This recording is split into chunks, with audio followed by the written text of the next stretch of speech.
భూములు ఎప్పుడైనా కూడా క్రయ విక్రయాలు జరిగినా లేకపోతే భాగ పరిష్కారాల్లో భాగంగా ఏదైనా కుటుంబాల మధ్య డివిజన్ చేసుకున్న సబ్ డివిజన్ లేదు, మ్యూటేషను లేదు. ఇవి కూడా జరిగేటివి కాదు. పైగా ఎడా పెడ,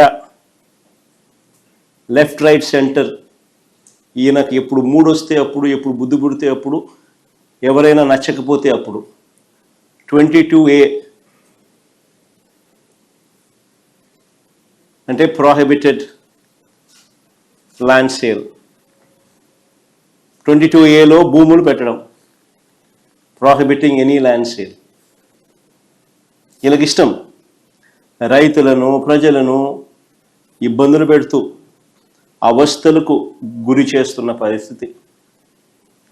ఇలాంటి 1,00,000 సమస్యలకు పరిష్కారంగా సమగ్రమైన భూ సర్వే అండ్ సమగ్రమైన ల్యాండ్ రిఫార్మ్స్. భూ సంస్కరణలు చేయాలన్న ఆలోచన వాటి నుంచి వచ్చింది.